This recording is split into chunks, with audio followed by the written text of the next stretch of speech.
O juiz federal Sérgio Moro se encontra nesta quarta-feira em Brasília com o atual ministro da Segurança Pública, Raul Jungmann. Eles vão trocar informações sobre os projetos que estão em andamento na pasta. Nesta terça-feira, o futuro ministro da Justiça e Segurança Pública concedeu a primeira coletiva após aceitar o cargo. Ao abrir a entrevista, Moro usou cerca de 20 minutos para se defender das críticas. Ele falou muito da acusação sobre interesses políticos nas condenações da Lava Jato, principalmente do ex-presidente Lula, sentenciado a 12 anos de prisão em junho de 2017. O que existe é um crime que foi descoberto, investigado e provado, e as cortes de justiça apenas reconheceram esses fatos e impuseram a pena prevista da lei. Ou seja, as cortes de justiça apenas cumpriram aí o seu dever e não poderia ser diferente. Eu não posso pautar a minha vida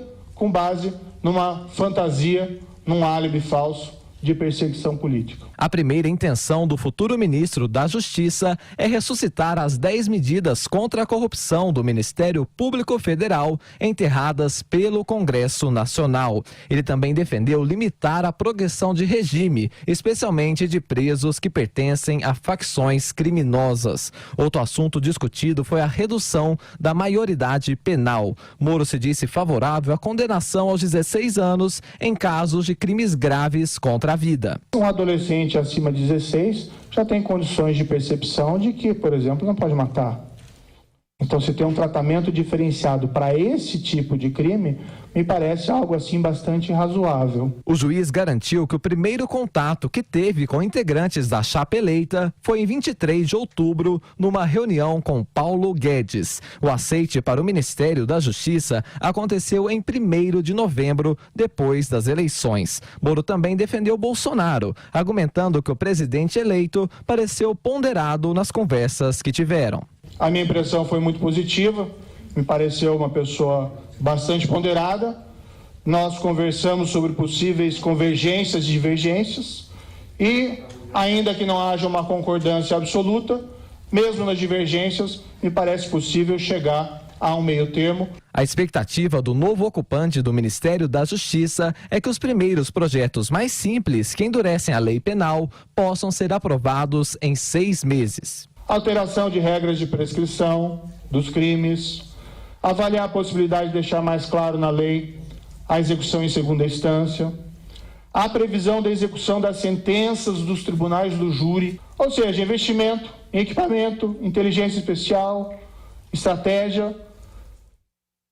Entendo que o enfrentamento tanto da corrupção, mas aqui mais especificamente do crime organizado. Em um dos trechos da conversa, frisou que não há nenhuma ideia de perseguição aos movimentos sociais ou quebra de direitos das minorias. Não existe a menor chance de utilização do Ministério ou da polícia para a perseguição política.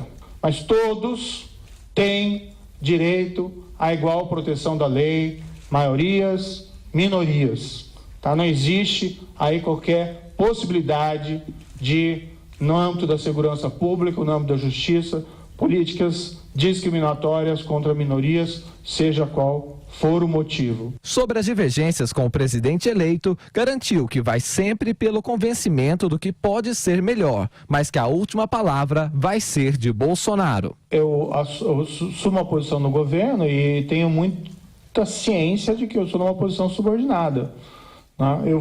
Ainda que possa não haver uma convergência absoluta, nós podemos conversar e cada um ceder nas suas posições. Ou ele, evidentemente, dá a última palavra, a decisão final é dele. Moro também disse que pretende utilizar o modelo da Operação Lava Jato para combater o crime organizado. Professor Villa, primeira entrevista coletiva e, ao que tudo indica, a gente até estava comentando isso fora do ar, ninguém perguntou sobre intervenção federal no Rio. Seria um posicionamento importante dele. Claro. É realmente algo que causou estranheza. Mas toda a entrevista ela foi muito cuidadosa na escolha das palavras, né? E algo que é uma característica, vale destacar, do juiz Sérgio Moro, né? Ele sempre foi muito cuidadoso nas entrevistas, muito ponderado, sempre seguindo o que determina, né, uma estratégia de alguém que é juiz e sempre muito cuidadoso.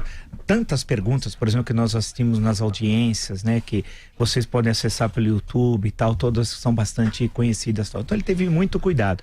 Eu acho a designação do ministro Sérgio Moro para a Justiça é uma tremendo acerto por parte do governo.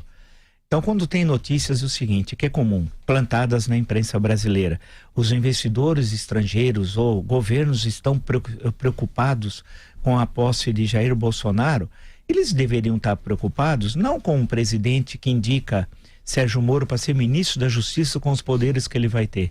Eles deveriam ficar preocupados se o Jaiminho Haddad tivesse vencido as eleições e consultado, como disse que o faria, toda segunda-feira um presidiário condenado por corrupção. É justamente o inverso. É o inverso, né? A preocupação é se o Jaiminho tivesse vencido o crime, né, do partido criminoso, né, do partido que criou o Petrolão e que ia se aconselhar. Ele disse, o Jaiminho Haddad, isso várias vezes. Essa hora ele está dormindo, mas ele disse isso, que é toda segunda-feira buscar conselhos de um presidiário condenado por corrupção.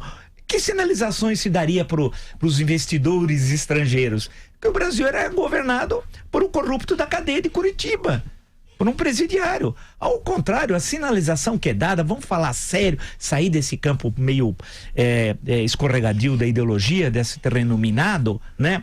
E discutir questões que importam. A nomeação do Sérgio Moro é uma clara sinalização de um compromisso com respeito da coisa pública. E qualquer investidor quer isso.